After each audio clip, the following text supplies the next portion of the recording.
Well, happy Friday, everyone, and welcome to the morning show right here on Main Street TV, where we have a very, very busy day here in store for you. But first off, we're so excited. I don't know that you've been here before. Have you not been here? Nope, this is my first time. Oh, well, welcome. Thank you. Our good buddy, Billina Donaldson, is here, and we were going to talk about, you are the head coach at Rio Grande for volleyball. Yes, this will be my 17th season. Nuh-uh. Yeah, I know. I'm like, how have I been there that long? That is so wild. Well, welcome. We're so happy to have you here. And you and I were talking off the air. You have some camps coming up that have kind of like, well, people have shown some interest, to say the least in. Yes. So, yeah, welcome. So we do camps every single year. We do a big camp at Rio, a skills camp for the older kids, and then I do satellite camps. I've been all over the country. I've been to Arizona, North Carolina, Tennessee, but mostly here in Ohio. Okay. We see about 700 kids a summer. It's a lot. Got to buy T-shirts for every one of those kids. Oh my gosh. A lot of travel up and down the road, but we've never really done anything for little kids. So I found a couple days where we're not doing satellite camps that I could do some local-ish little kids camp. And the only one we've ever done was for Jackson. So we opened it up and tried to get a few others. And I put it on Facebook, and we're getting a lot of interest. So I wanted to talk about it a little bit. Yeah. It is going to be May 12th, 13th, and 14th at the University of Rio Grande. And it's for grades 4, 5, and 6 from 4 p.m. to 6 p.m. And then we're going to do the really little ones, 1st and 2nd grade. I don't know how that's going to go, but Oh, I it's love going to that be group. so funny. They love the sport. They all love the sport. So I usually have to bring some help in because sometimes I'm too much for the little ones. So I bring nice young people in that smile a lot. Because you're a little intense. I am. I can be intense. I don't mean you're to be. great. No, you're great. You're great. So the 1st and 2nd graders will come in those same days, but they'll come in at the end of the 4 to 6 time. So we'll do them 6 to 7:30. Okay. And if anybody's interested in bringing your kid to that camp, it's for boys and girls. We already have a couple boys signed up. Love that. Volleyball is growing for the boys in this area as well, probably because of Caden. Caden's one of the first kids from this area. We have another young man right now at the high school who's playing. But anyway, they can Facebook message me. Okay. And that's how we get them registered. We don't do digital pay. We just pay on the first day, drop off at registration. All right. And will that camp be at Rio? Or Yes. Okay. It'll be at, we'll just set up a registration in the lobby of the gym at Line Center at the university. Yeah, it's such an awesome facility. Yeah.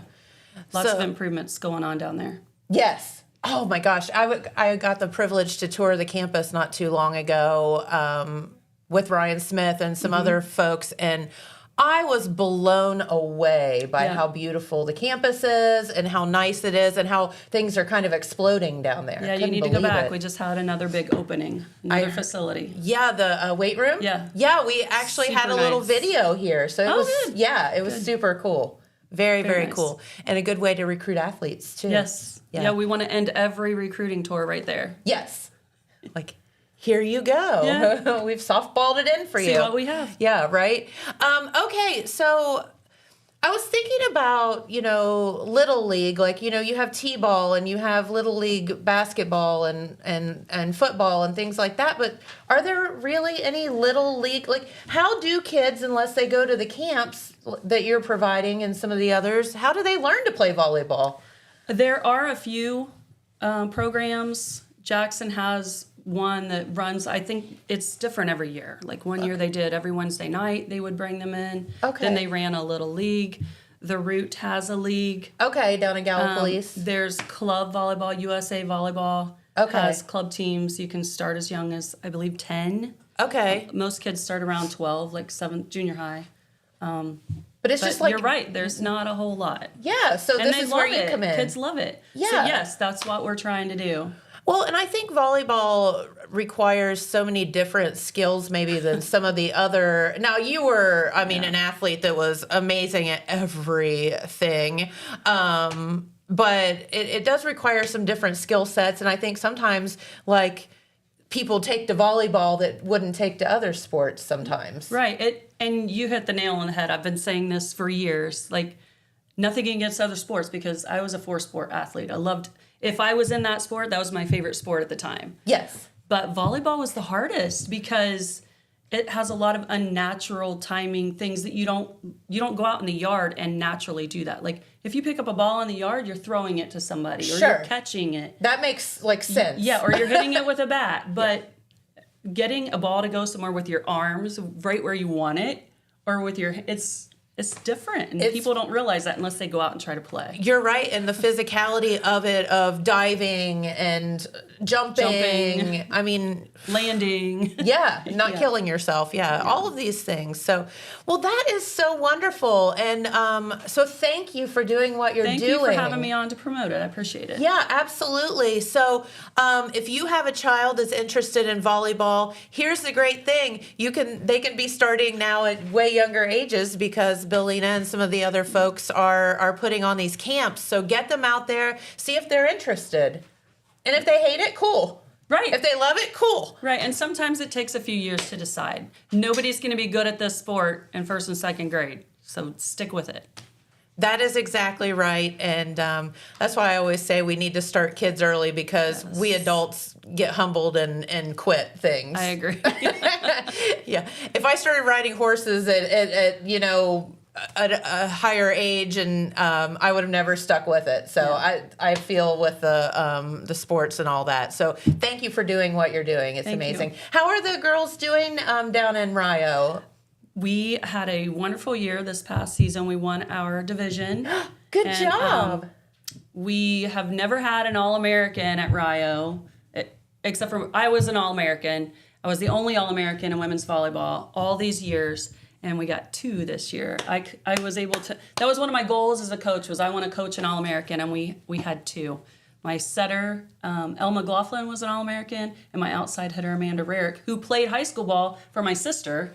Oh my gosh. She was an All-American. So how funny. Kelly and I both were kind of part of that coaching team there. That's awesome. Well, good job. So we didn't lose a lot of talent. We lost the All-American outside hitter. But we brought in a lot of talent, so we're looking for a great year this year. Very good.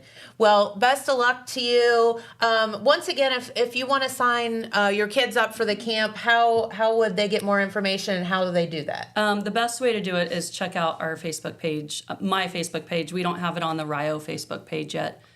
Just personal message me on Facebook. Okay. And I'll get Donaldson. your kid registered. Yep. Okay. Very good. And she's super available to, answer questions and stuff like that. So if you have any questions or needs, and don't forget, girls and boys. Yes, sign those boys up. I think that's awesome. Love that. Very cool. Well, Billina, thank you so much Thank you for having me. I really appreciate it. Yeah, come back anytime. I know you all have some stuff coming up with the Cooper Strong. We'll be talking about that. And anytime you have anything, just please stop by. I appreciate it. I'll be back. Very, very good. See, it's not so bad, huh? Yeah, thank you. Well, we have a message, and then we'll be back with our good friend, Amanda Crabtree. Oh, and the Mayor of Jackson stopped by, so he'll be here too. At Vinton County National Bank, we believe in supporting the areas where we live and work. Now, we'd like to honor those who also serve our communities. Our new Community Champions account is especially for first responders, veterans, active military, and anyone employed in the fields of healthcare or education.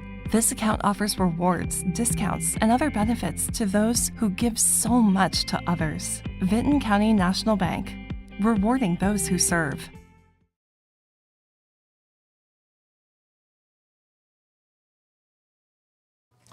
Okay, well, I think we need to squash. You need to squeeze me a little bit. Yeah. We told him we were going to pinch him, so maybe we will. I don't know.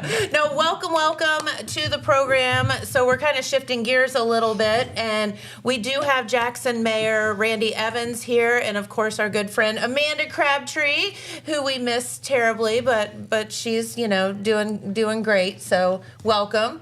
Thanks for having us. Of course. And so tell us a little bit about, we are going to talk about the city income tax and maybe answer some questions that you all might have out there as far as, what it means and what's coming up on during the next election. So I'll let you guys kind of take over, if you will. Pull those mics right up to you, if you would. Sure. Well, I'll kick it off and just say that back in 2020, Mayor Evans proposed an income tax, and I think it was something that when he first ran for office, he was not in favor of. But then, when you get into office and you realize all of the things that need to be done, kind of hits you in the face that there's not enough money to do all of those things. So income tax went on the ballot. We campaigned for it really hard. We went door to door and talked to people about it. And at that time, it was proposed that it was going to be a 5-year tax. And I think he said, correct me if I'm wrong, but I think you said, let me show you what I can do in 5 years. In 5 years, yeah. And then we'll put it back on the ballot and see what you think. Yep. So it did go back on the ballot last November and failed just marginally, just by a little bit. But I think that the city has proved what they've been able to do with that income tax. Our police department is completely funded, and it is completely full now and at capacity. It is. So nice. And our streets and our just the curbs and the sidewalks and all of the improvements that have been made, I think, to me, is a testament to what they've been able to do with that income tax. And we really need to pass it again, because this is a continuance. It is not, it's replacing it. It is not a new tax. It's just a continuance. Yes. So let's be honest, and you all can speak for this, and hopefully I'm saying this right, as you take other municipalities in the state of Ohio, and we were one of 2, am I correct, that had no income tax? At the time, yeah. Okay, so I have a saying, everybody can't be wrong. Right. So if you're arguing a point and everyone's arguing against you, or if everybody's doing something and you're doing something different, it's probably wrong. So, why were we one of 2 municipalities that didn't have an income tax? And because everybody isn't wrong. Everybody else was doing that. And if you're asking me, I don't know. I wasn't here then. But okay, well, fair. I mean, that's a fair statement. I think it's because we did not want to, our administration didn't want to needlessly tax residents. And, people pay so many taxes already. They do. But the problem is that, everything that we receive, everything that we do is because of taxes. We pay taxes, income taxes to the state. We pay income taxes to the federal government. That's how they pay God for knows. things. Yes, we do. And that's not all trickling down to us. We get very little of it. The city gets very little of property taxes. So if you want to have things, if you want to have infrastructure, you have to have a way to pay for it. And income tax is really the only way to do it. So I think it became abundantly clear that without the income tax, Jackson's not moving forward. Sure. Well, and many years ago, the state used to provide a lot of local funding for those type of services, police and general fund type activities. But they stopped doing that, and that's when the income taxes basically became prevalent in all cities and most villages, because there's only 2 means to fund those, is either property taxes or income tax. And part of the reason the city didn't have an income tax because there's only 2 ways to get one. Either the council can impose it, and no elected official wants to do that, or it's on the ballot. Sure. And it's not even popular. If you're on council has to make these decisions. Yes. They didn't want to impose one, and they didn't want to even put one on the ballot because, that's not a popular thing to do. No one wants to pay more taxes. No. But it's funny though that the city income tax is the only one that's optional. You don't get a vote on your state income tax. You don't get a vote on your federal income tax, and they're not for 5 years either. They're always continuing. Sure. So Jackson needs this money if we're going to be a progressive, thriving city. There's really the only other way to fund these activities, meaning the streets and the parks and the police. Those are all general fund type activities that you can't use any of your utility fund money for. Right. There's only 2 ways. It's either property tax or income tax. Okay. There's other sources, small sources of general fund money, but they're not even enough to they just don't. They're small. They're no big number of items because it takes a lot of money to do this stuff. And the city of Jackson doesn't have a property tax related to police or capital improvements in the city. And even if we did, it would bring in a small amount of money compared to what we need. But the income tax, like you said, everyone else has it. Yeah. How are we supposed to operate without it? It's just the way, in the state of Ohio at least, that it is set up to fund cities' general fund activities like police, streets, parks, all those types of things that aren't allowed to be funded with your enterprise fund or your utility funds from your water, sewer, electric, garbage, those types of things. All those funds can only fund legally their own activities and not these other activities. So, and Police Chief Brett Hinch was in the other day, and I was just telling him how nice it is to drive down through there. And it sounds all wrong when I say this, to see police cars parked there. And I don't mean like they're parked there not doing anything. I mean that they have a police force now. And, just personally, we had an incident the other night, which we're going to get to here in just a moment with our friends from the EMS, where we had a serious diabetic incident, and the police were there just like that. And before even the medics could get there, the police are there. And, I don't know that I would have felt a few years ago that they would have been able to do that. And it was just so wonderful to have somebody there to kind of take over and lead the situation, because God knows we're all freaking out. Sure. So. And we've had a huge reduction in the dispatch calls in the last 4 years. Yes. There has been, like a 70% reduction in kind of crime overall. Yes. Those calls. Because I you believe have a that full police yes. department. When you have just a few people trying to do a lot of things, it Yes. means you can't get everywhere. And guess what? Criminals know that. Yeah, they're not stupid. Right? I mean, they are kind of, but they're not. So we've had a huge reduction in crime. We've had reduction in overdoses, in drug sales. When I moved into my house in town, we had drug houses behind us. And it was a problem. Yeah. That's all been cleaned up since then, since 2020. So, I think that just being visible is huge, a huge part of that. No, and I think so. Even beyond that, they've been able to train. They are SWAT trained now. Yep. They have bullet protection vests. They have body cams. They have all of this equipment that they didn't have before. Yep. So, and that's just one aspect of it. Yeah, and because about half of the income tax money does run our police force, and we have a top-notch police force right now. I want to back up Amanda's what she said with a few numbers because I just happen to have them here. And I'm mentioning the areas that most likely to affect an individual or a citizen, like breaking and enterings. I think we have this this graphic as well. Adrian's got it, the bar graph. Okay.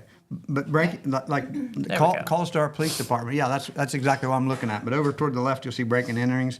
In 2021, the Jackson Police Star had 45 calls related to that, and last year they had 14. Yep. Think about that. Beside that column, the third column over burglaries in 2021, there were 28 calls about active burglaries, and in 24 last year there was 3. Whoa. Go all the way over to the right, about 4 columns from in, narcotics complaints. And right beside that is overdoses. A narcotics complaint in 21, there was 78 calls to our PD, and last year there was 23. For overdose calls in 21, there was 54, and last year there were 15. So a huge reduction in just every stat related to the calls coming into our PD. And that's the way we like it. Yeah. If you're getting less calls, that usually means there's less activity. That's absolutely right. And that's a good sign, and we want to continue that. If the tax continues, like we hope it does, we will continue exactly like we are right now, and these stats will continue. And some of that money will go to the fire department then too. It will be available to help supplement our fire department also, because as costs continue to rise there, the fire department levies, they're funded by a real estate tax, but those levies don't cover the cost. That's very minimal. Yeah, also. it's minimal also, and doesn't cover the actual costs there. But if this continues, that will continue, and if the tax doesn't continue, you will see the police department will evolve into just a fraction of what it is right now. There's no other way to fund it. And here's the thing. You don't think that's important until you need to call them or until you have a fire at your house or whatever. And then it becomes real important. Right. Real quick. And you want to make sure that those folks are there for you. That's right. Yeah. And supported. Yeah. And the other half of that income tax, because I know we don't have a lot of time this morning, so, Right. but the other half of that income, and it's approximately half and half, just that Okay. how we've been spending it, and that's what we said we were going to do in the beginning 5 years ago. The other half of that is for our infrastructure improvements. All the paving, just about all the paving you've seen in the last 5 years, and sidewalk and curb work repair, even the ones that are part of a grant project, that part of that project is being done with our income tax. Sure. Just about all of it. There's been most of our grant funding won't cover paving and won't cover that kind of improvements. So we've done a tremendous amount of improvements in sidewalks, curves, and street paving in the last 5 years. We're maybe halfway done with what needs to be done. Sure. And by the time we get it all done, it'll need to be time to start over. Start over again. It will be. Nothing lasts forever. And we're not rebuilding a street either. We're just replacing the wear surface like ODOT does, and it doesn't last forever either. But we hope we can continue this tax over the next 5 years. We'll hopefully hit every street. It'll take a lot longer than that even to get all of our curbs and sidewalks replaced, but they all need it. We've been able to do most of our water line and sewer line upgrades with grant money. We've had well over $20 million worth of grant money received by the city in the last 5 years. Which also requires a match. Most of them do, and the income tax provides that match. Without that income tax income, we can't even apply for some of those bigger grants that require a sizable match because we won't have the money.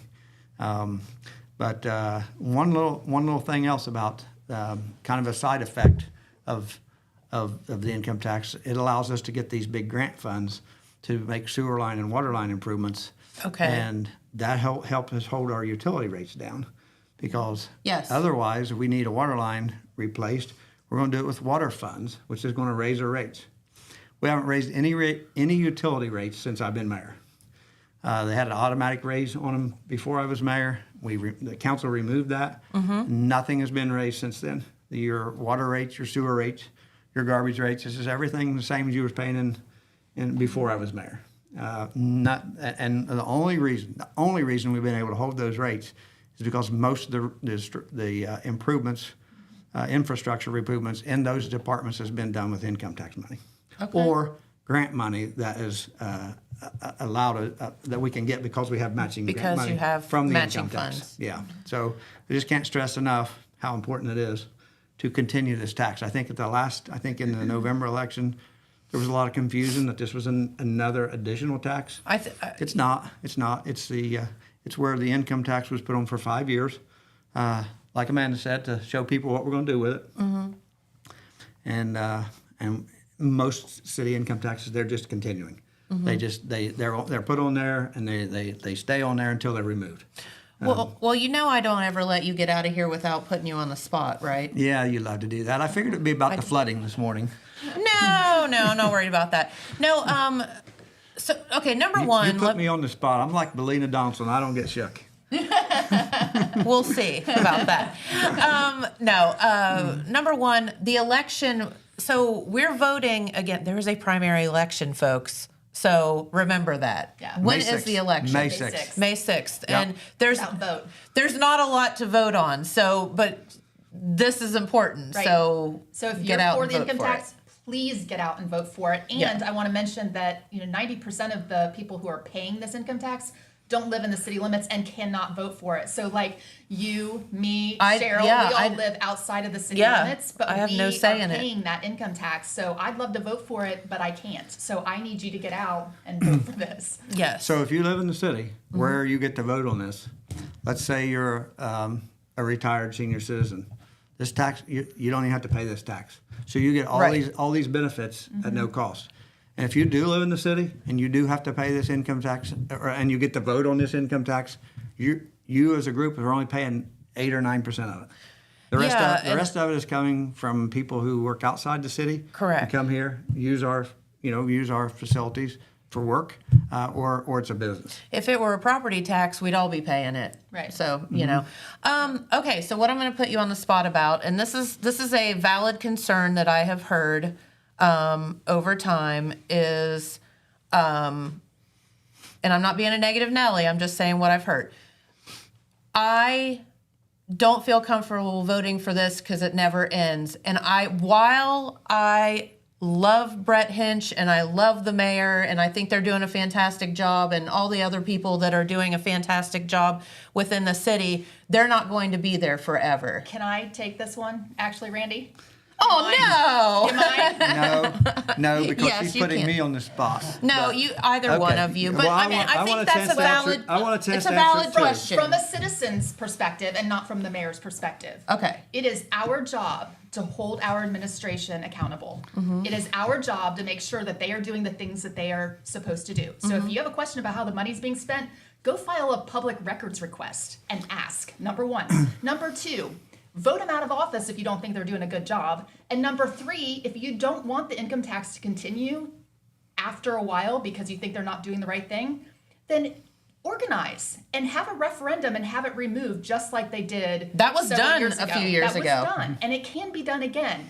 But I'm telling you, these people, our administration is doing great things with this money, and it is absolutely needed for Jackson's future because it's not just for prosperity. It's not for making sure that Jackson improves. It is just to maintain what we have.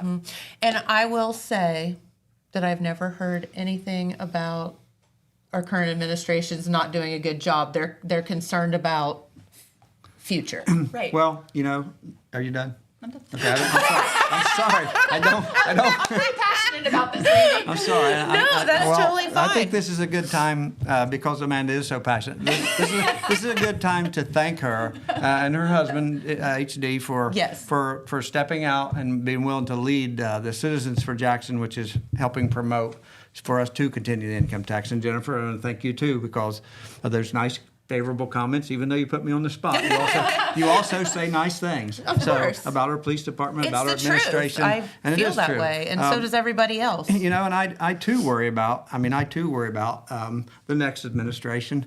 I don't know who that'll be. I don't think I don't know if there's someone planning it or not. You're not quitting us anytime soon, are you? Well, I mean, I'm not going to be here forever. So, but Why back to not? No, back to the income tax. We decided to run it for 5 years. Here's why we decided to run it for 5 years, because everyone else's income tax is just put on, and it stays on And there it until just it's goes. removed. It just stays on there until it's removed. But like Amanda said, Jackson knows how to remove it because they done it once. Yeah. Like in before I about was 5 mayor. minutes. Yeah, they Like it removed lasted no time. Back before I was mayor, they had run an income tax for the city, and it failed on the ballot, and it failed. Then council did impose an income tax because it was needed. But then there was a referendum, and it was removed like 6 months later. So Jackson has collected an income tax prior to me for like 6 months, and that was it. And it was removed. So the citizens of Jackson know how to remove it if they no longer think it's being properly used. Okay. I appreciate the fact that you think we're using it and that you're worried about the next administration, not about this administration. That's awesome. But I too do worry about that. But that would be the solution. But there's no way to run this to clean up and fix up Jackson, which is what I said I was going to do when I ran for mayor. There's no way to clean up and fix up Jackson and have a nice, safe town with a nice police department without this tax. There's just no other way to do it right now. You cannot use the other utility funds to cover that. You just can't do that. That's been proven. That's been proven too. There were times in the past where, for lack of any other better way to do it, in desperation of tax, the city has tried to fund it that way, and it's just not possible. Well, here's my opinion on the situation for whatever it's worth, which is probably not worth much, but you can't live your life off of what ifs. Like, what if, if that's the case, you'd never get in your car because you could get in a car accident on the way to work or whatever. Like, what ifs? Like, you all are doing an amazing job right now, so why vote against it? Like, why stop the progress that's being made? I guess is kind of my thought. What if another administration comes in? Well, What if? What Then- if? I then mean, you can't take care of it at that time. What if they come in and they're better than Randy Evans? Well, that would be awesome. No, I think that, I mean, you just can't live your life off of what ifs. I would like to invite everyone to, we were going to have 2 town halls. Yes. The Citizens for Jackson are sponsoring 2 town halls next week. So Monday night, April 7th at 6 p.m. in council chambers. We've invited Mayor Evans and Auditor Reed to come and be there to answer questions. So if anybody has any questions about how the money is being used, how it will be spent, Okay. come there, and that's your opportunity to ask those questions. Sure. And then a second opportunity will be Thursday the 10th at noon at the mayor's office. So Yeah, get in there and yeah. intimate. Yeah. come and be a part of that process. And Come and be part of it. You can bring your cameras even if you want. Hey, oh God, don't threaten us with a good time. No, I think don't not show up and then complain. Right. Like, be part of this process. And that's Please. probably one of the most frustrating things for me as mayor is those people who complain and are against what we're doing without any reasoning why. They're just against it, or their reasons don't make sense. In most cases, they just don't understand. Or they don't really know the process. I mean, before I was mayor, I didn't know how city funding worked. Sure. Well, you had different opinions before you started. I kind of knew how school funding worked because I'd spent a long time on the school board, but I didn't know how city funding worked. And it's you're right, I was. And but we got to have it now. like all things, do not trust social media. The people who talk the loudest are not always right. The people who have so many things to say are not always right. So make sure that you are trusting your sources of information and come and find out. Agreed. Hear from the horse's mouth. Yeah, absolutely. We welcome anybody and everybody, even our toughest critics. Come in and talk to us. Yeah. We'll be happy to do our best to explain things. Everything will be factual. Everything is open. We're transparent on everything we do. We got nothing to hide. We're just trying to clean up and fix up Jackson. Yep, agreed. And be part of the process. Yep. All right. Anything else? I could We could go. talk for another hour. Yeah, I know. Like we could. Another guest, Yeah. so. But Yeah, I mean, you could put me on the spot one more time about something if you want, because I'm feeling good about it today. are you? When are we gonna get the Dora pass? It's in the works, actually. It's been in the works for a long time. Yeah, I know. When are we gonna get it passed? Yeah. Let's get this income tax passed, and then we can worry about the next thing. Yes, absolutely. That's a good answer. Okay. But I want to I thank. have plans, Mr. Mayor. And we want those to come to fruition. Yes. We really do. Absolutely. It's just be another attraction of Jackson, and we want all those we can get. I think with that, I guess my point is I have thoughts of a lot of fundraising and good things that could be part of Absolutely. that would help Yes, out with. and we want to help you do that. Yeah. And again, I just want to, on behalf of the city, thank Amanda again, and thank you again for helping us promote Absolutely. the continuance of this tax and how important that is for Jackson. Hey, we're all here for the community. I was talking with Billina off the air about what a wonderful community this is, and Tim chimed in and said yes, absolutely. And we're here for each other, and that's what small towns should do. So let's keep it up. Yeah. Yep. Thank you for having us. Oh, well, thank you. you. We appreciate you. All right. So we are next up, we're going to talk about EMS week, right? A little bit of everything. A little bit of everything. And we're going to learn some CPR. Ooh. Yeah. Pretty cool. Be careful of those babies. Amanda's the only one that knows about my lack of respect for fake babies. I don't think I'm the only one. I think Actually, everybody in anybody- Main Street viewing audience knows about your lack of respect for babies. So No, fake babies. I don't body slam real ones. I promise. All right. Well, we have a message or two, and then we will be back and have our friend Tim Jackson on. So we'll be right back after this.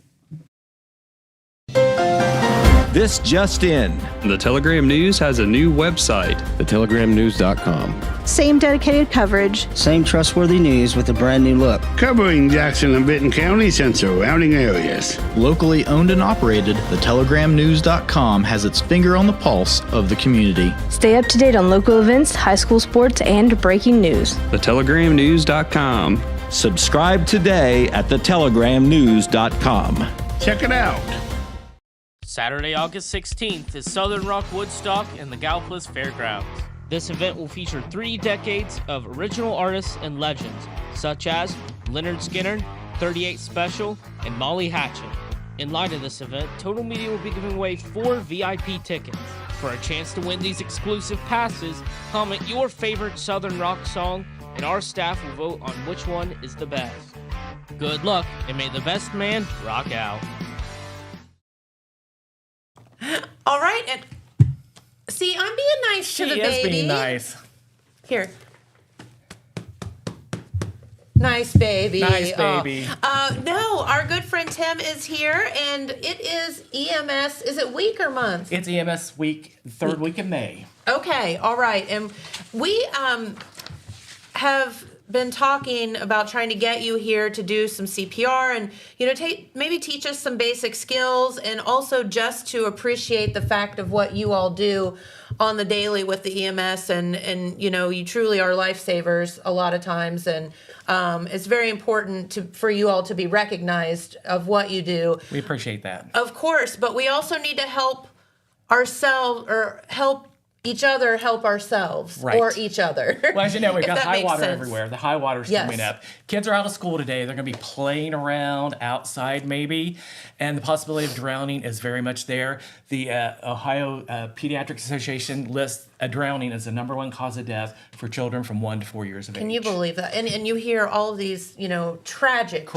stories. And swimming pools are opening up. We're going to be opening up our pool in our backyard. So to remember, very important to follow basic safety with your swimming pool and water. Yes. Water does run underneath. We don't see a lot of time that it does have movement with it. It Swimming is terrifying. Pool may be discolored with the algae or whatever, wrong pH in it, you may not see it. So it's very important you have an alarm on your pool. If you have a gate, make sure that the latch is high enough that children can't reach it. Okay. Or that it has to be locked. You need a key to get into it. Or if you have an above ground pool, that the steps do come up and can be locked. So that way they can't climb up the steps, because most smaller children can't get over the side of an above ground pool. But an in-ground pool, they can fall into it. So it's very important that you be vigilant with your pool in case something were to happen. Well, and here's the thing too. I mean, children can drown in hardly any water. Correct. So even if you have one of those, I have one for my corgi, a baby pool. Correct. Turn those suckers upside down. It doesn't take much water to fill them. Drain them every time. Don't leave the standing water in also, them. we don't let them to stand water, because when the pH drops below 7 in water, algae starts to grow. Yes. Children are very susceptible to algae, especially if they got small cuts, lacerations, bruises, that type of stuff. We don't want any get of in the that. skin, and they become septic from it. So it's very important the small pools that you do empty each time. And like Jennifer said, turn it over, put something heavy on it that can be flipped over again for rain or whatever to get into them. Because I saw this morning coming to work, there's a lot of standing water. Oh man, I saw is there holes ever? with water in it. I live in Oak Hill, so I had to take the scenic route to get here because several places were blocked. Sure. So it took me a few minutes to get to Jackson this morning. I was thinking, that water is just running. I can hear it running, but you can't see it. Yeah, the last time we had a flood here, Jamie and I got stuck there right in front of Southview School. The water was running, and I looked down from his truck, and I could see how fast it was going, and I said, oh my God, that's terrifying. So it's very important, especially do not drive through water. No. You don't know how deep it is. You don't know what the flow of it is. Don't try to walk through it either. And again, it can pull you under quickly. Yes. Vehicles can be lodged off their tires because you're not getting the friction there, and that's how tires work on the pavement. So they'll start to float away, and then they'll sink when they get off the side of the road, and then the vehicle fills with water, and you never know what's going to happen. So it's very important. Do not drive through the water, guys. You're at home, enjoy it. Be at home. The kids are home today. Stay inside like you like to. Yes. And do your virtual. But the Heart Association and the National Public Safety has come up with a program, 90 Seconds to Save a Life. Okay. We're going to learn how to do CPR in 90 seconds because we're doing what's now called hands-only CPR. You don't need to give ventilations like we did before for up to a few minutes until help arrives. So this is basically for the community to be able to do it. It works the best between, they lump age groups for infants from birth to 1 year as an infant. From 1 year to onset of puberty as a child. That's best breast development, axillary hair, that type of thing, as they start to see 12, 14 years of age. Okay. And then anybody above that's considered an adult. We see that the hands only works best for years 1 and above because most time with an infant, it's respiratory in nature, so you will need to give breaths on it. But the hands only, we do look for those 1 year and above. Because what we're going to do is we're going to circulate the blood for them. We're going to act as your heart to pump it, and there's enough oxygen in your bloodstream to float around. Because that makes sense. When I take a big, deep breath, room air is 21% oxygen. When I exhale 17%. So I only need 4% oxygen to survive. So I've got a whole bunch in there. But the thing of it is the blood becomes stagnant and it doesn't circulate to get that oxygen to the rest of the body. So that's what happens when you go into cardiac arrest. The blood is not circulating. So if we take our adult first, we'll start with the adult first, Jennifer. Okay. You got one over there. I have an adult too. This is Fred. Hello, Fred. Good morning. He's Fred saying hello to everybody. Wait, hold on. What's mine? Whatever you want to name him. What do you think of a good one? Peter and Fred are here today. As you can see, mine has a little dot in the center of it. I took Jennifer's out. That's where you actually put the hand placement on when you do CPR on somebody, right between the nipple line and the center of the chest. So we've got the mannequins to train. We can pop that out. So Jennifer will know exactly where to put her hand. So I'm going to have to stand up. So hopefully we can... Can we both stand up? Oh, yeah, sure. Okay. I'm going to teach you how to do it. All right. So the first thing we do when we come up to somebody and we find them unresponsive, we need to make sure that they are unresponsive and not just taking a little nap or anything like that. So you need to shake and shout, hey, are you okay? Are you okay? If there's no response, you can take a quick look at them and see if they're breathing. If they're just gasping for air or nothing organized like we normally would, we know they're in a response mode now. So we're going to start compressions on them. That's all we're going to do now is compressions. We're going to take the heel one hand and put right where that dot is. The heel one hand. Okay. Take the other one and interlock it. Okay. And pull back on it. I'm going to square myself up with them and lock my elbows. And I'll push deep and fast. I'm going to go about 2 to 2.5 inches at a rate of 100 to 120 beats per minute. You know the song of the Bee Gees, Staying Alive? Oh, yeah, that's Staying Alive song. You don't want to hear me sing, but that's the rate we want to go at. So we're going to push deep and fast. We're going to go 1, 2, 3, 4, 5, 6, 7, 8, 9, It's good 10, for the abs, too. 12, 13, 14, 15, 16. We're just going to keep going until we either become exhausted and can't continue or help arrives. Okay. That's all we do now for the adults. And so the no child. breathing? No breathing whatsoever. Okay. Because again, we got enough oxygen in our lungs themselves to keep that going. Is this about what it feels like it's pretty close. For a human? Yes, it's pretty close. But the human, you may hear a little bit of snapping and popping. Most people think we're breaking ribs. That's not true. What happens here is our ribs come around and it meets the sternum here in the center of your breastbone. But there's cartilage that hold those together. So that's what's happening, and you're hearing that cartilage separate. You're not hearing bone break. You're hearing the cartilage separate from the sternum to the ribs. Because that could be terrifying for somebody. Yes, it can. So when you first hear it, it's going to sound like when you break spaghetti. When you're making spaghetti, dried spaghetti, it makes that same kind of sound. That's the normal thing to hear. Don't let that freak you out. So the important thing is to make sure when you come up to them, say, make sure they're okay. Hey, are you okay? No response. Take that one hand right between the nipple line in the center of the chest. Okay. Pull the other finger back. Line yourself up so you don't hurt your back, and you're going to push deep and fast. 2, 3, 4, 5, 6, 7, 8, 9, 10, 11, 12, 13, 14, 15, 16. I'm just used to counting for mood. But that's the rate you want to go at. About the song Staying Alive. Any song you know. Everybody's coming up with their own songs now. So you just keep going? You just keep going. You don't stop? You do not stop. You don't do like 5 and then... No. Well, you keep going until either you become so exhausted you can't go on, or the fact that or help arrives. Okay. And there's an easy thing to do. Take your cell phone. As soon as you come up to someone and say, hey, you're unresponsive, call 911. Okay. The dispatcher will tell you step by step, put it on speaker, and they tell you step by step if you're a little apprehensive or can't remember, like Tim just talks that fast anyways, of what to do. I think this is great. So they will walk you through it step by step to tell you what to do. And again, they're trained for you to do hands-only CPR. If you have the ability to have a barrier device, which I brought Jennifer one here that goes on her keychain, and this is what they actually look like out of the box. You can go ahead and do the ventilations if you want to, but it's not required anymore. Okay. And it's just basically a screen to put at the top of it to keep any foreign bodies from the person to you. A lot of people may be actively vomiting, anything like that you again don't want to pull it in your mouth or anything like that. And there's a lot of communicable diseases out there right now. So that's why we're saying that we just want to get that blood that's in the body circulating and not worry about until advanced help arrives, such as the EMS, to actually take over the ventilation. Is there ever a time when you're going to hurt somebody by doing this? No, you're not. Because if you start pumping on someone's chest, I get Jennifer lay down here and I start pumping on her chest, she's going to start fighting me. So if they start fighting you, that's great. You're going to say, hey, stop. But that's your big key, is that if they become responsive moving around, if you get movement when you're doing it, you know to stop. Okay. During CPR, if always err on the side of caution. If you think they need it, do it. Always do it. Because that way they may be perfusing a little bit, but not enough to keep their body going. So that's why we want to get that blood circulating. All right. So we're just staying alive. Staying alive. And again, 90-second class. It's online. You can pull it up from any of the CPR training sites. And it's called 90 Seconds to Save a Life. And again, shake and shout, hey, you okay? No response. You call 911. If you got an AED, someone go get the AED. And assigned jobs. We've got a room full of people here. I'm going to show you that next. Okay. A defibrillator. Okay. Get the defibrillator. Gotcha. So have someone go get it, and then you start the compressions, and that's all you do is compressions. Okay. If you tire and someone else is there, you can switch out. So you've been doing it for 5 or 6 minutes, and Pete comes up. Pete can start taking over until help arrives. Okay. Because in Jackson County, by the time you call 911 and the squad arrives there, it's about 8-minute time. Okay. That's our average arrival time is about 8 minutes. So that way, if you're going to be doing it, you may tire. If someone else is there, you can explain to them, or the dispatcher while you're talking on the phone will say, hey, this is what you're going to do. Okay. Remember what Jennifer did at the beginning? Put her hands in the center. They'll talk you through it. Okay. Very good.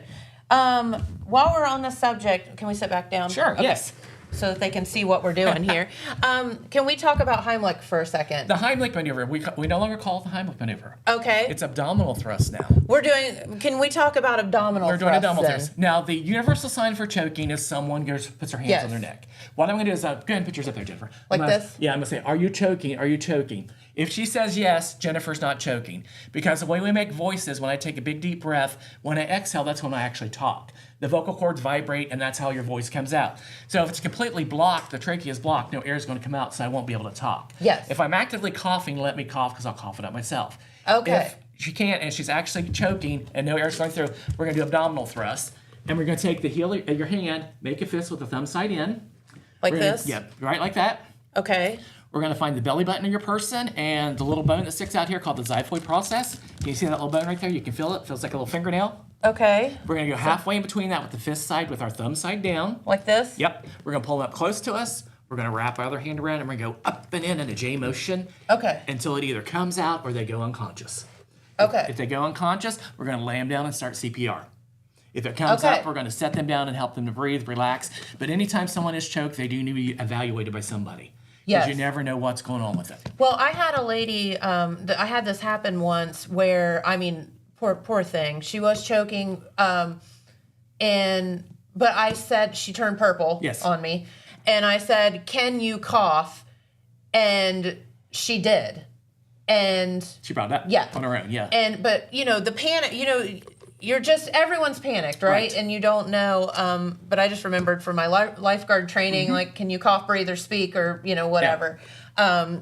And she was able to cough. Because that's what all the abdominal thrusts are doing. They're making an artificial cough You're coughing You're causing the diaphragm them to go up to cause you to cough. Okay. And that's what's happening when you actually do abdominal thrusts. Okay. All right, so that's the whole thing. So right in between, like this breast, the xiphoid process, the little bone at the end. We all have. You can feel it. You all have one. Yeah, you can feel yours. And important thing to remember is why we want to stay away from that. Right behind it's the liver. Okay. So if we were to push on that and break it off, we could lacerate the liver. Yeah, we don't need to. That's why we want to make sure we go. We're halfway. helping, not hurting. That's why we want to go halfway between. And in Ohio, we have great Good Samaritan laws. So don't be afraid to help somebody because you will be covered unless you do something absolutely asinine. Yes. But again, you are covered. So the important thing to remember is to stay off that bone and go halfway between and just go up and in a J motion. Okay. Just like you're making a J with your hand. Yep. Okay. And that will bring it up. Or if it doesn't bring it up and they go unconscious, lay them down. When we were talking earlier about an AED, what an AED is it's an automated external defibrillator. Okay. So we can actually give a shock to a patient. Here's a practice one we've got. Oh God, you're not going to give me electricity, are you? Well, I've got the real one here. Oh God, but I'm going to pull the fake one out to let you use because again, they're TIM-proof. We like things that are TIM-proof. It talks to you. It tells you what to do. Okay. It's got pads in the back of it that you'll use, and again, it's got pictures of the placement on them. This one goes on the left side below the breast, and this one goes on the right side above the breast. Has pictures on to show you where it goes. Amazing, isn't it? Amazing. That's brilliant. They are so easy to use. But the first thing you want to do when you pull it out is you want to pull the cord. Okay. You got to get all the kink out of it. And if it's a pediatric version, it's got a thing called a key on the end of it. That'll activate the key to cause the shock to be less. That's all you do is pull on it. Next thing you do is you got a yellow plug here. Look for the yellow dot. Plug it in. Or you can turn it on and tell you step by step what to do. And this is a training device only. Do they all look similar? They're all different, but I'll show you what the one common we have in the county of all the public places. I brought one with us today. Remove clothing. Make sure you're ready with the clothing because it's got to stick to their chest to get the electrical activity to Heard. them. Okay. Attach pads firmly to person's chest. So you're going to take your pad, and it's going to show you where to go. So you're going to put it right up here. See where the upper went? Yep. And the lower one will go down on this below the breast. And we're going to stay on bone. Then you're going to take your cord. Check connector and pads. He's telling me. Analyzing rhythm. It's going to analyze, so you want to stay clear. Stand clear. Because it's looking for the shockable heart rhythms, which is ventricular fib and pulseless VTAC. Those are the 2 rhythms it's looking for. Advised. Oh, it's in there, one of those rhythms. So it's going to charge for you. Everyone stand clear. I'm clear, you're clear, we're all clear. Because you don't want to be touching this person. It'll give you a little bit of shock. Push the shock button. The yellow button lights up. You will shock. Saying shocking now. Shock delivered. Begin 5 cycles of CPR. So it's going to count for you. That's your rate for your compressions. 2, 3, 4, 5, 6. So it's telling me to do CPR right now. You do compressions. That's the rate you do your compressions at. That's preset for the 120 beats per minute. Okay. Pretty cool. And the best thing about it, this when I take it off, when the squad arrives, it will plug into their unit. So they're already hooked up, ready to go. Those are universal plugs. Okay. So what that's going to do is it's going to shock them first, then I'm going to do CPR. Right. It's looking for those shockable rhythms because that shock, and it may tell you, again, when it analyzes no shock device, that means you're going to pulse back. So you can stop and look for movement then. And that type of stuff of your nicks. The important thing is always do those compressions until it tells you again to shock again. Okay. And it will tell you every 2 minutes to stand clear. It will analyze again, and then it will shock again. Okay. So it's going to tell you what to do. It's going to tell you step by step, and they all do it. All right. You want to try it? You want to try the real one? Oh, okay. Well, we'll try this one. Okay. The real one we have to crack open and do it, but I will show you the real one. Okay. Okay, so comes in the case, you open it, and the first thing you want to do is just turn it on. Okay, so that's the green button. Yep. This is a training device only. No shock will be delivered. Start putting your pads on. Okay. So I'm going to do, this one goes over Remove clothing here. from person's chest. Right. Just like that. Yes, that's correct. And then I You don't always have go to below breast material. That way to make sure it gets solid to the chest. And then up here. Yeah, and go above the breast. Make sure you're above the breast. See, there goes the nipple. Yeah, right like there. This? Yep. Okay. Yeah, perfect. So we don't want to be You don't want to on okay. Because you want to make sure you're on chest material. Yeah. That doesn't sound good, does it? For a whole lot of reasons. Okay. All right. Okay. And it's telling you to blink there where you hook it into. Connector and pads. So then I'm plugging it in. Yes, plug it in. Analyzing rhythm. That's good. Everyone stand Everybody's clear. Okay. It's looking for those 2 shockable rhythms. Shock advised. Oh no. Charging. Everyone stand clear. So then it just does it on its own. It does everything on its own. Yeah, there's nothing you need to do. It's all automatic. Clear. I'm clear. Push the shock Your buttons and go ahead. Shock delivered. Shock delivered. Begin 5 cycles of CPR. And it'll tell you to come up and start doing your compressions. Okay.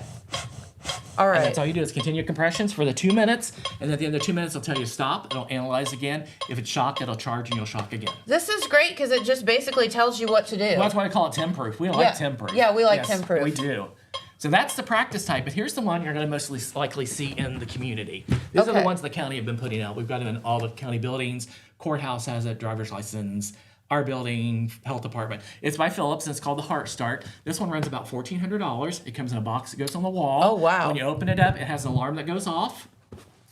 There's a little green button that beeps in here for you. Every night at 2 in the morning, it runs a self-test. The Bluetooth mode, and they'll see what it does. And if there's a problem with it, it'll turn this orange. Okay. So that way, when someone looks at it, they'll know there's a problem, battery's getting low, or something like that. Yes, we don't need that. Correct.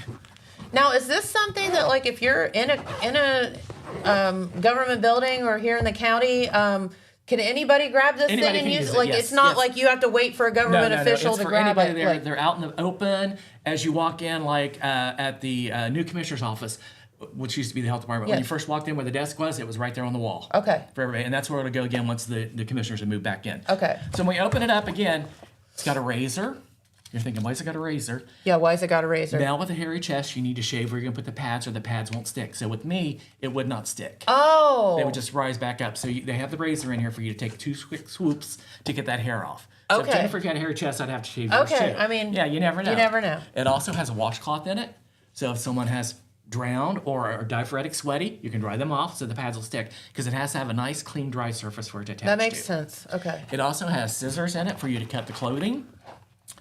Also, for females, you need to cut the bra in half up the center for two reasons.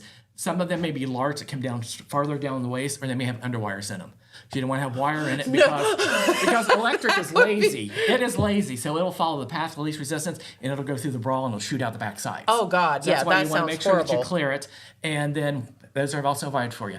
Then it has a step-by-step instruction guide. If you want to look at it when you first get it, this is written at 5th grade level, so everybody will understand, and it also has pictures in it, step-by-step of what to do. Okay.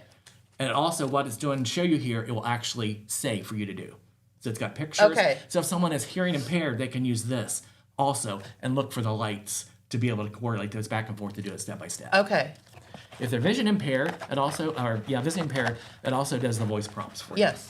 So with this one, all we do is turn it on, the yellow button, or the green button, sorry. Begin by removing all clothing from the patient's chest. Okay. Cut clothing if needed. Tells you what to do. We like temp-proof. Yes, temp-proof is good. And temp-proof on this, the picture is on the actual center of it. It shows you where Yes, it is. When patient's chest is bare, remove protective cover and take out white adhesive This pads. one I can't because when I do it'll get rid of the pad we don't system. we don't want to ruin it. They'll look just It's like these. this when you pull it out, and then it'll tell you step by step what to do, just like the other one. When patients... Yeah, I know. I can turn him off because he won't do anything else unless I open it up. Okay. But it tells you step by step, just like the trainer model did. Place your pads. It'll tell you staying clear, and it'll defibrillate. If we have an infant and all we have are adult pads, we can still use those. Oh, we can? Yes. We On just a baby? put them on front and back. Use the anterior posterior. Pull the diaper down. Does it matter which pad goes where? The one that went upper here, the one that went lower goes on the back. Okay. Lower on the back, Yeah, upper lower on the back. Okay. But you also may have pediatric pads in your kit that look like this. That Oh, are they're smaller. And also they show you the front and back on the smaller pads. Okay. But if this is all you have, that's what you're going to use. Okay. You're going to use something. You're going to use something because, again, you're just looking for those two possible rhythms. But with an infant, most of the time, their problem is respiratory in nature, not cardiac. Because in the United States last year, we had 330 out-of-hospital cardiac arrests that people actually did bystander CPR. 80% of those had a survival rate. So we're seeing that early CPR is working. That's how the hands-only CPR came about. Okay, love that. To get everything circulating with it. On CPR for this baby right here. We're going to do that one next. Okay. Yep. All right. You ready? Yes, I am ready, because this is what terrifies me more than anything. We'll take this one apart. We'll get some of this out of the way. These little babies Okay, that can't do anything, you know. You're right. So, like I said, infants, a lot of times it's respiratory in nature that causes it, not cardiac. So a lot of times just getting an open airway and maybe getting some rest. So you're saying like they're choking? No, or... just to say that swelling or something may be totally blocking it that you don't know of. Okay. So, or also it could be a fact that they've just built up a lot of byproducts like CO2 and lactic acid, that type of thing may happen. Okay. SIDS is a respiratory nature that brings it on. So, well, first thing we do, same thing with an infant. We're going to shake and shout, hey, are you okay? But we can do something. Peter, you got to go away, buddy. We'll put him down here. Yeah. Shake and shout, but the one thing that infants hate is their feet touch. So if you stimulate their feet, Oh. they're most likely going to give you a response. They're very sensitive with their feet. And if there's no response, There's no then response, you know something's going on. Okay. So what I'm going to do is I'm going to take my barrier, if I have one. If not, it doesn't matter. You can use it if you want. Or with an infant, I probably wouldn't because there's less likely for any type of infectious disease process with that. So I just want to open their airway slightly a little bit past neutral position. Because the cartilage in your trachea is C-shaped, and it doesn't harden until you hit about 7 or 8 years of age. So that's going to be really pliable. So if I yank it all the way back, If you go like this, it's going to close it off. Okay, we don't want to do that. So I just want to go slightly past neutral. I'm going to lean down. I'm going to look, listen, and feel to see if I hear any breathing. I'm going to hear it whistle in my ear. And I'm going to see the chest rise and fall. If I don't see anything like that, I need to breathe for him. So I'm going to give him 2 breaths. The important thing is we don't want to put a lot of air in because the lungs are super small. We don't want to put too much volume in because it may burst their lungs themselves. Oh, God. We so don't I just want want to to give a puff of air. So I'm going to go just enough to see the chest rise and fall. That's all I want, to see the chest rise and fall. Then I'm going to, if I don't see any movement or anything, I can also check a pulse if I want to, and you check that in the upper arm and the brachial artery right there. Here? To see it, yes. And you never use your thumb, you always use your fingers, and you check for about 5 to 10 seconds. So like to in see. their armpit? Yeah, right here.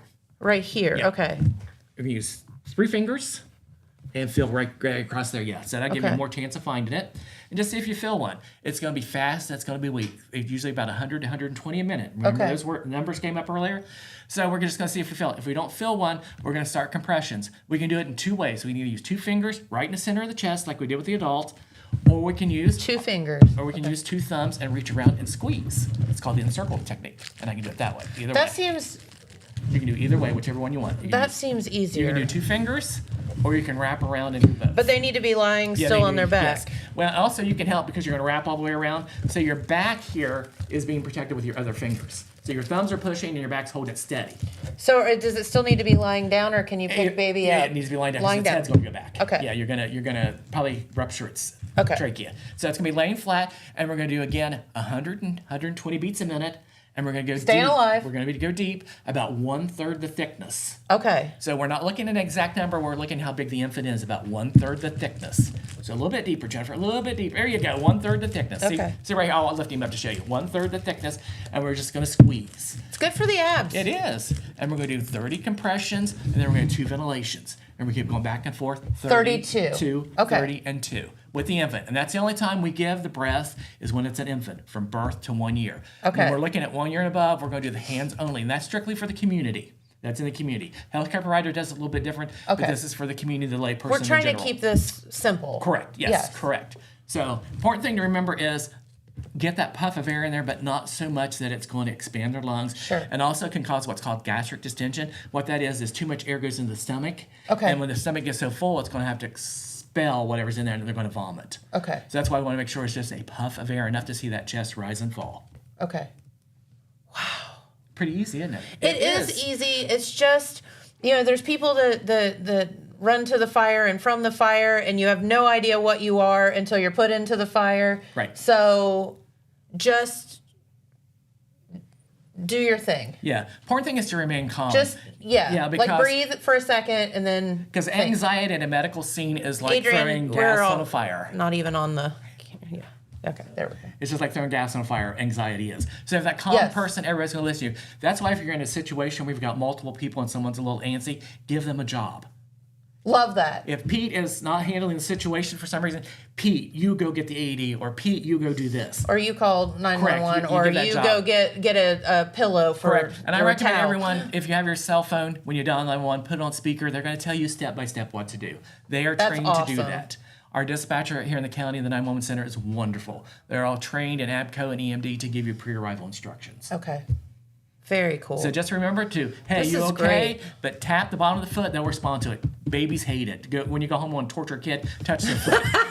They'll scream bloody murder. And we like kids to scream when they're sick. That's Yes, a you good want thing. them You to want scream. them to scream. Yes. And if they're not, you're going to look, listen, and feel the breathing. Put that ear right down there so you can hear it whistle. Listen really quietly. If they're not breathing, give them 2 breaths. Just puffs of air, enough to see the chest rise and fall. Then you're going to look and see if they're moving anything. You can check a pulse if you want to. But if there's no movement, you know something's going on and they're not breathing. You're going to start compressions. And again, 1/3 the thickness. You can either use your thumbs or 2 fingers, whichever one. I've been doing it a while, so I can walk around with a kid like this and do it this way. Once you get the thing. But don't do that because you're probably going to drop baby, and that's even worse. Yeah. I've done this for 40 years now, so you're kind of, But hard surface, make sure you don't extend that head too far back because then you'll close the trachea off. Okay. 30 compressions to 2 ventilations to help arise or you tire out. With an infant, you're going to stay there for days because you're never going to tire out. Right. Because your blood's just circulating. But again, you can also switch hands if you need to during the compressions to help you. If you're doing 2, you can switch to 1. You got 3 multiple ways to do the compressions if you want to. But remember, we got to go deep enough and fast enough. Okay. 1/3 the thickness at a rate 100 to 120 beats per minute. Okay. And same thing with an AED. If you've got one, as soon as it arrives there, place it on the child. You can do compressions over the pads. If you got it on their front back, you can still do compressions over those. But make sure you take your fingers off when you do shock because you will feel a little bit of a jolt. Yeah, we don't want that. It's not gonna blow you across the room like it does on TV, but you'll feel a tingle. You'll feel a tingle to it. Yeah, we don't want that. But I did give Jennifer a keychain. These are available on Amazon. That does have this barrier in it. This is what it looks like open. This is what it looks like on the keychain. You can put in your purse, your car, whatever. And it has the barrier in there for you to use, single use. I didn't want to open this one because you can never fold it up again. There you go. This is what it actually looks like. And it's just a barrier you can put over there to keep anything vomitous or exhaled anything from going back into your mouth. It's very important to remember when you do give a ventilation, pull your mouth away. Don't suck what you put in back because you're going to be pulling it back out. So when you give a breath, pull away. Give the other breath. Okay. To make sure that we don't lose that volume we just put in. That makes sense. Yeah, I don't suck it back out. That would be really bad. So as we know, a lot of stuff's happening right now with the narcotics. They were talking about the overdose. So we're available to do Narcan. I brought a kit with me here. It's a Don kit. Oh, okay. And there's a form here for it also. that shows it's got the QR code. You can go on Project Dawn, which stands for Deaths Avoided by Narcan. Okay. And this started in 2009. Leslie Dawn Cooper died of an overdose in Portsmouth. And Lisa Roberts, who worked at the health department in Portsmouth, a good friend of mine, started this project of getting Narcan available. That's you notice awesome. now when you go anywhere, and there's white boxes, especially seen in the rest areas. If you're traveling in Ohio, every rest area in Ohio has a white box that has Dawn kits in it. The Dawn kit itself is provided free of charge, and if you in the community want to get one, you can go to the health department, sign up for them, and you can get that too. If you use it, all you have to do is go back and get another one. It does come with 2 doses of the Narcan, a pair of gloves, and it also has step-by-step instructions you can read before you use it. It also has a face shield, just like the one we used in the pocket there for that. And with it, it comes like this. It looks like Afrin nasal spray. It does. That's what I was getting ready to say. And all you do is slide it up the nares and push. And it mists it up in. That's all you have to do. Okay.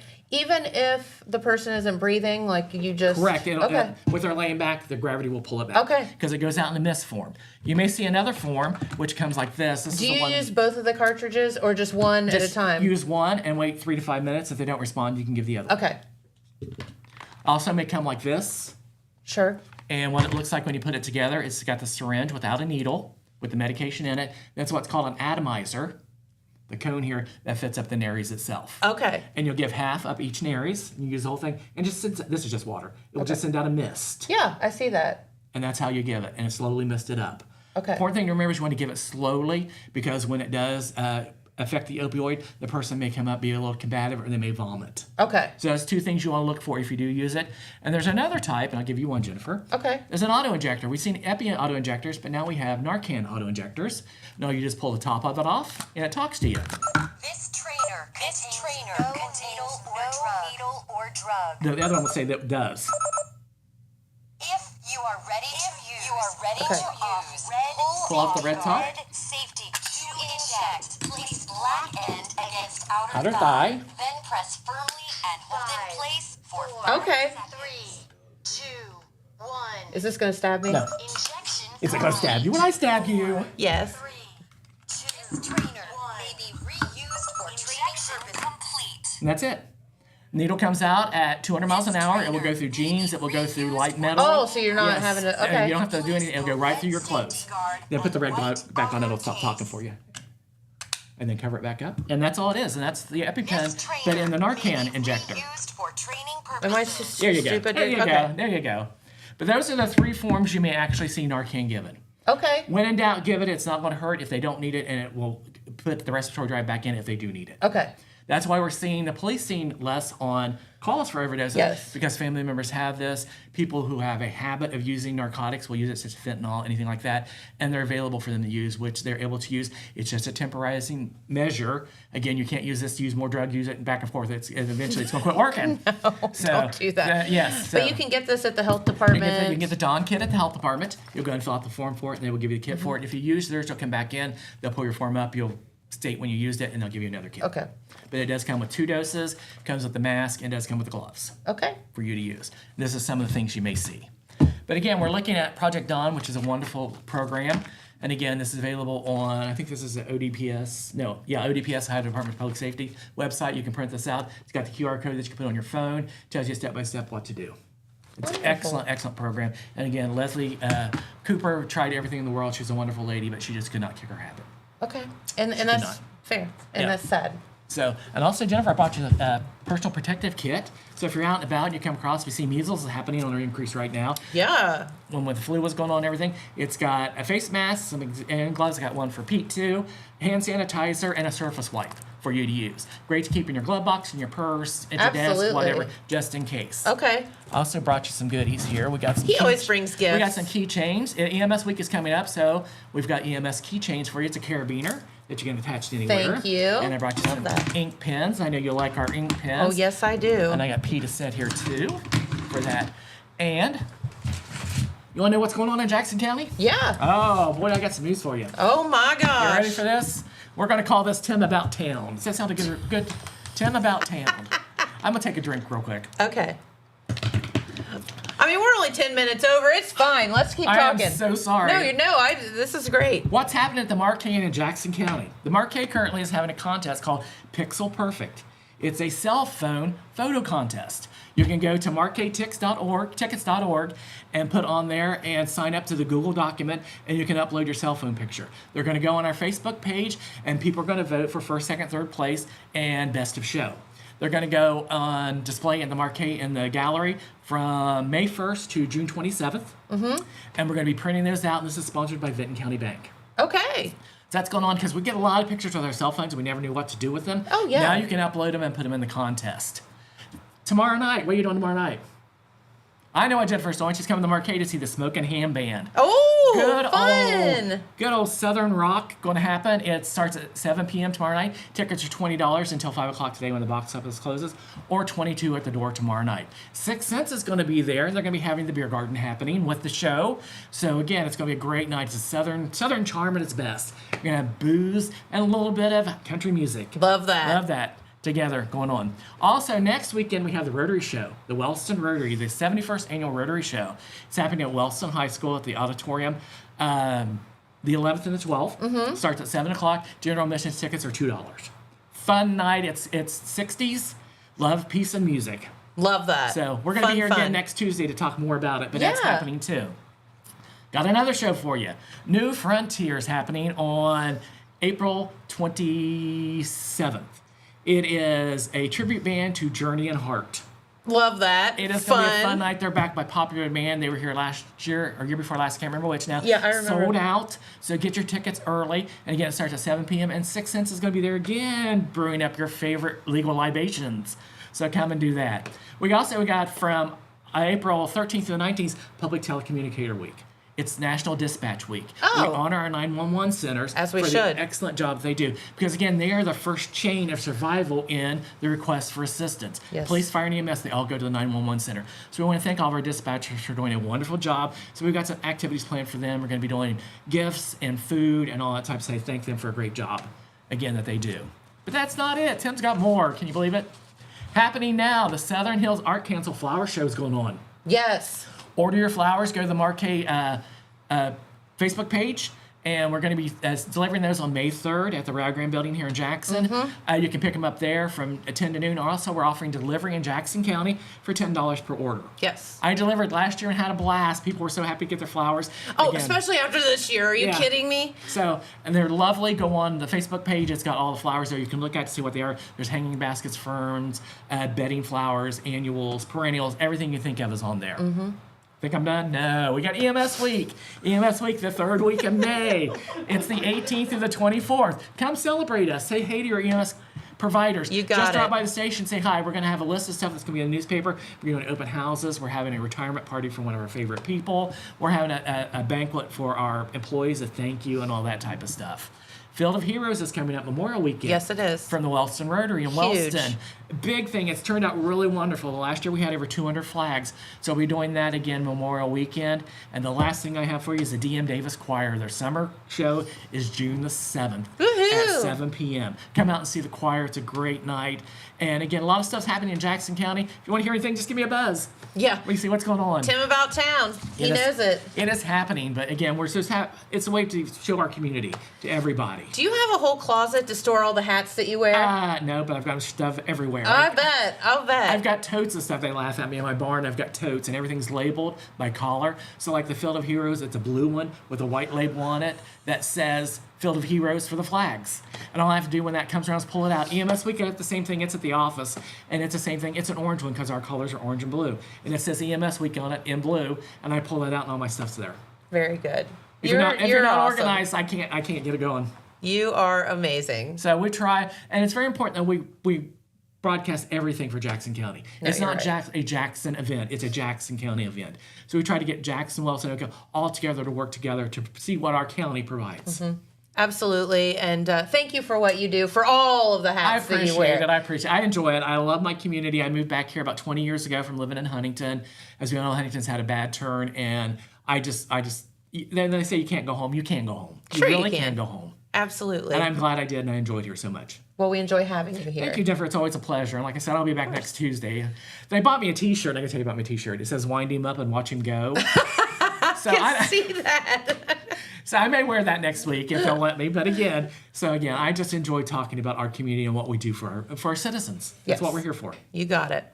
All right. Well, Tim, thank you. Have Jennifer, a wonderful for having weekend. Me, you too. All right. Well, Pete, we're way over. Do you have something pressing? I was just going to say it's been raining and it's going to continue. It's raining and it's going to continue to rain. That is our news forecast for the day. Tim, thank you so much for hanging out with us. But I want to congratulate Pete and the entire Telegram staff on winning some great awards. Yes. In the Hooper Awards yesterday. We're gonna let them toot their horns a little bit first of the week. How's that? I'll give you some time. Okay. All right. Have a great weekend, everyone. Thank you so much for tuning in, and we will be right back here on Monday with Matt Bruning from the Ohio Department of Transportation. We're going to find out about all the orange barrels that are going to be popping up here, there, and everywhere and on our roads. And also Maddie and Josh from OSU Extension, and they're always a blast as well. So we'll see you right back here on Monday. Do not get out in the water. Be safe, and we'll see you back here then. Bye-bye, everyone. Bye. Have a great weekend. Did you know Jackson is home to a locally owned and operated full-service print shop? Zip Printing covers all your print, signage, and design needs. From business cards, booklets, and posters to yard signs, banners, screen-printed t-shirts, oversized signage, and more. We can help you or your business advertise and look good doing it. Zip Printing also offers logo design. Allow us to assist you in building or elevating your brand today. Zip Printing is located in the Stockmeister Plaza at 708 East Main Street in Jackson, Ohio. So stop in or give us a call at 740-286-3023.